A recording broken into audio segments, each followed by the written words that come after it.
예, 오늘은 우리 사무엘하 21장의 말씀으로 은혜를 나누겠습니다. 다윗이 예루살렘으로 복귀를 하였습니다. 자, 다윗의 부하 중에는 아주 용맹한 요압이라는 사람이 있었고, 그 요압이 이제 많은 전과를 올렸습니다.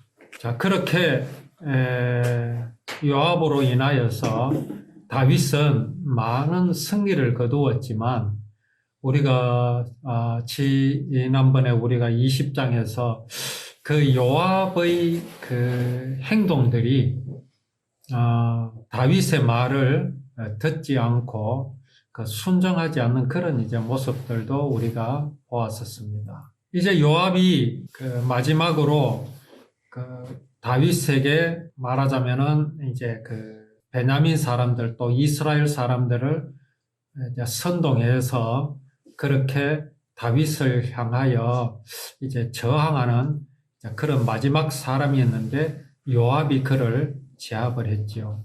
자, 그렇게 이제 다윗의 앞날이 조용해질 것으로 알았는데, 어떤 일이 지금 일어났습니까?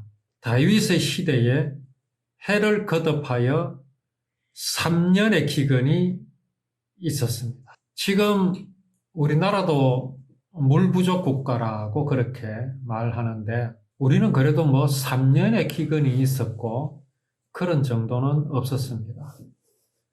더군다나 지금 이때 시대는 양수기로 물을 퍼올린다든가 그렇게 무슨 수리 시설이 있을 때가 아니지 않습니까?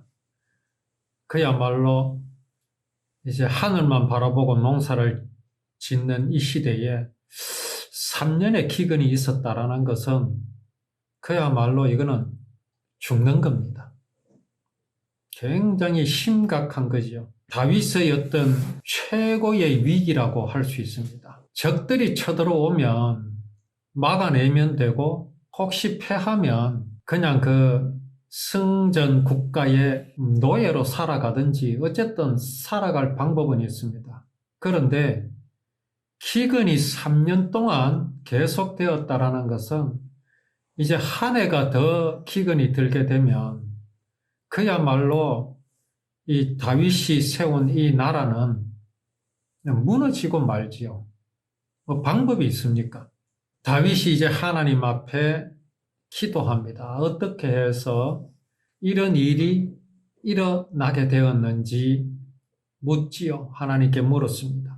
이때 하나님께서는 사울과 피를 흘린 그의 집으로 말미암음인데, 그 집이 바로 기브온이었습니다. 기브온. 이 기브온 사람들이 어떤 사람들입니까? 여호수아 시대 때 이제 가나안 땅으로 들어갈 때에 아주 가까이에 있던 가나안 족속 중에 한 족속인 기브온 사람들이 아주 남루한 옷차림과 곰팡이 핀 그런 빵, 또 다 떨어진 신발을 신고 마치 멀리에서 온 것처럼 그렇게 여호수아에게 접근을 해서, 우리는 당신들이 하나님께서 이제 이끄시고 하나님께서 택하신 그런 백성인 줄 우리가 잘 알고 있다. 이제 이 땅을 지나갈 때에 우리를 만나거든 좀 잘 봐달라. 그렇게 이제 항복을 하자. 여호수아가 그들을 돌려보내고 약속대로 이제 그들을 살려줄 것이라고 그렇게 약속을 했습니다. 이에 이제 반대를 하는 사람들도 있었죠. 왜냐하면 하나님께서는 가나안 땅에 들어가게 되면 가나안 모든 족속들을 살려두지 마라. 다 멸하라. 그랬는데 어떻게 당신은 저 기브온 사람들을 살려두느냐 하고 반대를 하는 사람들도 있었습니다. 자, 기브온 사람들은 그렇게 해서 구원을 받은 사람들입니다. 자, 여기에서 이 기브온 사람들을 사울이 죽였으므로 이제 죄값을 지금 받게 되는 것인데, 여기에서 우리가 분별이라는 것이 참 필요한데요. 자, 기브온 사람들을 가나안 거민이라 해서 그 모든 가나안 거민들과 같이 멸하는 것이 하나님의 뜻이겠습니까? 아니면 여호수아가 그들을 살려준 것이 하나님의 뜻에 부합하는 것입니까? 이걸 가지고 우리가 논쟁을 하게 된다면 과연 어떤 결론에 도달하겠습니까? 그들도 가나안 거민이기 때문에 하나님의 명령에 의하면 그들을 반드시 멸해야 된다라는 척과 그들이 항복을 했으니 살려 죽어야 된다 하는 편이 있습니다. 우리는 어느 편에 서야 되겠습니까? 어느 것이 옳고 어느 것이 틀렸습니까? 아니면 둘 다 틀렸습니까? 아니면 둘 다 맞습니까? 그래서요, 이 율법을 대하는 이 어떤 시각이요, 애매하잖아요. 진짜 우리는 이제 율법을 법으로 생각하던 것에서, 바라보던 것에서 이제 우리는 언약으로 바라보는 눈이 열려버렸습니다. 그래서 율법을 지켜야 됩니까? 안 지켜도 됩니까? 했을 때에 우리는 당연히 율법은 지켜야 합니다. 라고 자신있게 말할 수 있죠. 왜? 지키는 방법을 알게 되었으니까. 율법이 언약인 줄 모르는 상태에서는 굉장히 헷갈리는 질문입니다. 오늘 여기 이 기본을 살려두는 것이 맞느냐, 멸해야 되느냐 라고 했을 때 살려두어야 된다라는 말은 틀렸고 그들을 멸해야 된다는 그 주장은 맞다라고 하는 것은 하나님께서 그렇게 엄하게 명령을 하셨기 때문에 그렇습니다. 그런데 살려주었잖아요. 그래서 우리는 하나님께서 그렇게 명하신 의도가 무엇인지를 우리는 분명히 알아야 합니다. 그게 바로 율법은 언약이냐 법이냐라는 것을 정확하게 구분하는 것과 같습니다. 어쨌든 결론적으로 여호수아는 기본을 살려두었습니다. 멸하지 않았습니다. 그들이 가나안 거민임에도 불구하고 그들을 살려주었습니다. 하나님의 명령을 어긴 것일까요? 하나님의 명령을 어겼다면 사울은 잘한 것입니다. 사울이 기브온 사람들을 죽인 것은 하나님의 명령을 지킨 겁니다. 나중에서야 지킨 겁니다. 몇백 년이 흘러서 여호수아 이후에. 그런데 지금 결론이 어떻게 났습니까? 그렇게 한 것이 아주 잘못된 겁니다. 어느 정도로 잘못된 겁니까? 기브온 사람을 죽였으므로 이스라엘이 지금 망하게 되었습니다. 자, 그렇다면 일단 답은 무엇입니까? 사울이 기브온 사람을 죽인 것은 잘못이다. 사울은 자기 생각대로 한 게 아닙니다. 하나님께서 분명히 가나안 땅에 들어가거든 가나안 거민들을 다 멸하라 그랬죠. 어느 정도까지? 아이들까지도 남겨주지 마라 그랬습니다. 이것이요, 오늘날에도 아주 심각한 의문으로 계속 회자가 되고 있습니다. 하나님은 과연 자비로우신 분인가? 하나님은 잔인하다. 어떻게 가나안 거민들을 다 멸하라고 하시는가? 그것도 아이들까지 남김이 없이 다 멸하라고 하시는가? 어떻게 자비로운 하나님이라고 할 수 있는가라고 그렇게 이제 항의를 지금도 하고 있습니다. 자, 그러면 한 가지 의문이 남는 게 있습니다. 여리고 성은 어디에 있었습니까? 가나안 땅에 있었습니다. 요단강을 건너서 처음 만난 성이 여리고 성입니다. 여리고 성의 모든 거민들을 남김이 없이 다 멸했습니까? 아니지 않습니까? 누가 살았습니까? 여리고 성에 라합이 살았습니다. 라합만 살았습니까? 라합의 식구들까지 다 살았습니다. 그렇다면 하나님의 명령을 어긴 것이잖아요. 우리가 그 가나안 땅을 하나님께서 다 멸하라고 하신 그 의미가 무엇이냐라는 것을 분명히 알아야 합니다. 라합이 죽지 않고 라합의 모든 가족이 구원을 받은 그 이유가 분명히 있다는 거죠. 멸하라 무엇이겠습니까? 가나안 땅은요, 복음이 없는 땅입니다. 그나마 복음이 조금 있었던 아브라함의 가족들, 아브라함의 후손들, 그죠? 야곱 때까지입니다. 아브라함과 이삭과 야곱 때까지입니다.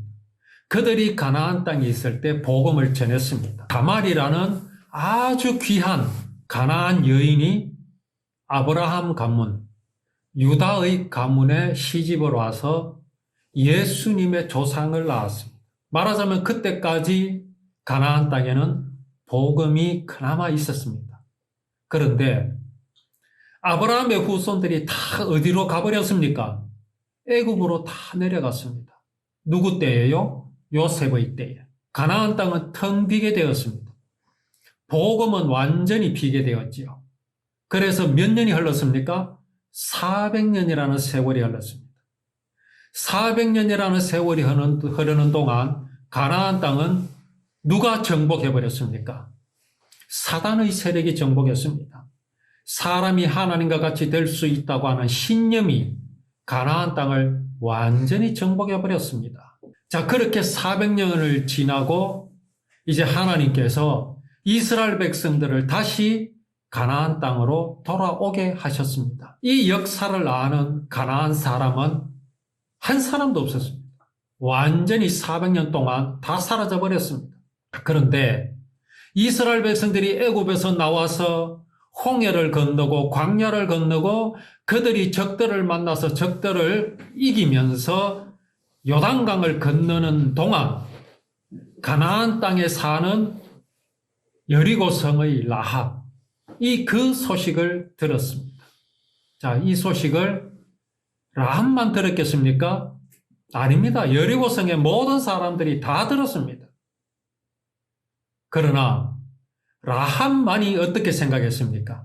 이것은 사람의 일이 아니라 하나님께서 행하시는 일임을 라합은 알았고 믿었습니다.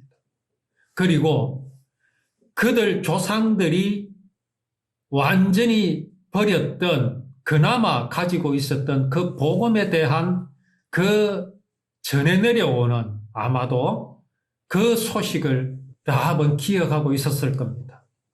그게 뭡니까?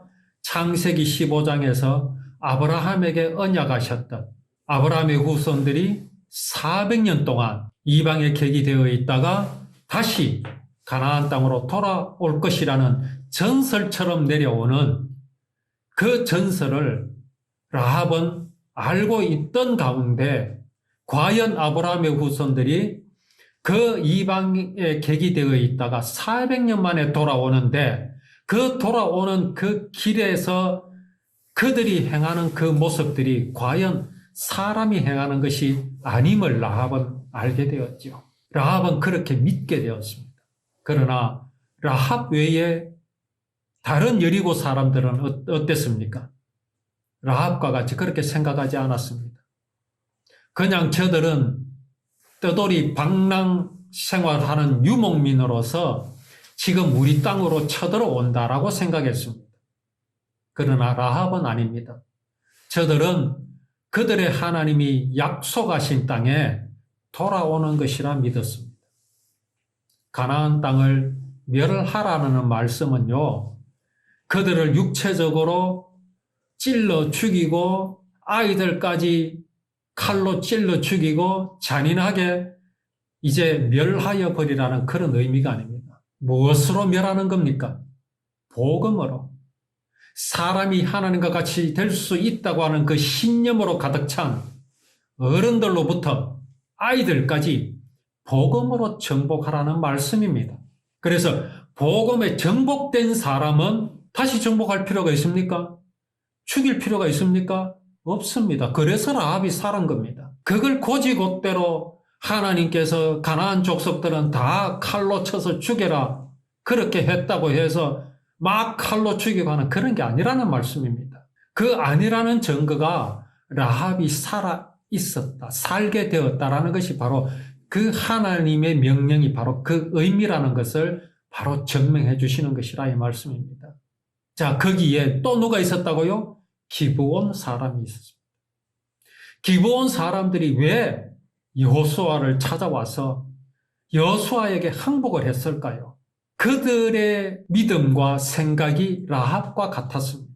그들은 이미 이스라엘의 소식을 들었고 그들을 아무리 저항을 해봤자 이길 수 없다라는 것을 그들은 알았습니다. 그들의 군대가 강해서요?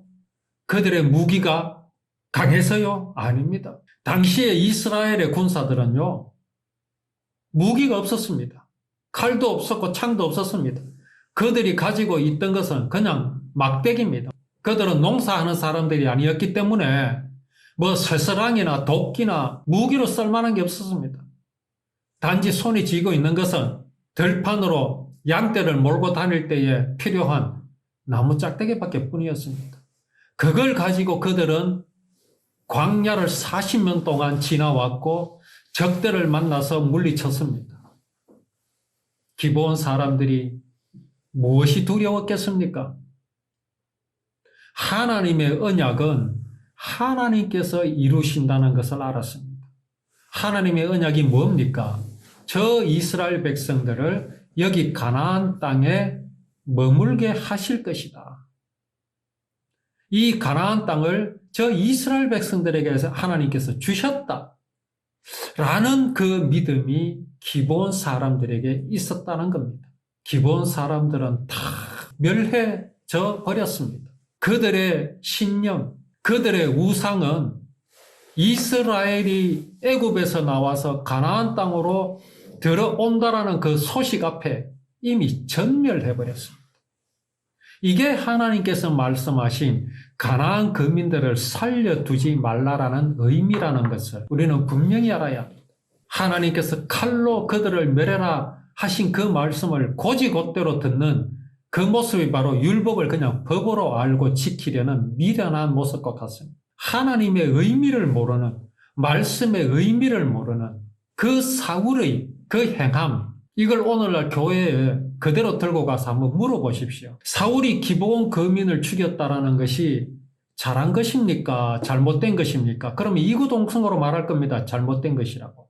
그런데 상세히 설명을 하면서 한번 물어볼까요?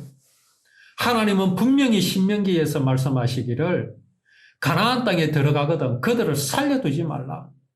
아이들까지도 살려주지 말고 다 멸해버려라. 짐승들까지도 다 멸해라. 이렇게 하셨다.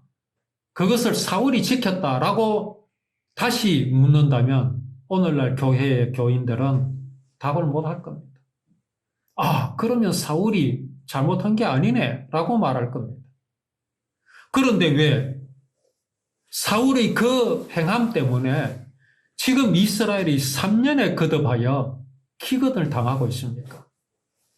사울이 정말 하나님의 명령을 그대로 지켰다라는 것이 잘한 것인데, 하나님의 명령을 지킨 것인데, 이렇게 되면 헷갈리기 시작합니다. 그 아이들까지도, 짐승들까지도 가나안에 있는 모든 것들을 멸하라 하신 그 하나님의 그 마음이 도대체 무엇일까? 라합을 살려주신 이유, 기브온을 살려주신 이유에서 가나안을 멸하라는 것은 가나안을 복음으로 정복하라. 하나님께서 이루실 구원, 어린 양의 피로 사람의 죄를 대신하여 죽게 하신 그 하나님의 그 구원의 언약, 이스라엘 백성들이 매일 드리는 그 어린 양으로 드리는 그 희생 제물, 이러한 모양과 모습으로 이루실 그 구원의 복음이 가나안 땅에 완전히 복음이 그 땅에 심어지게 하시는 것.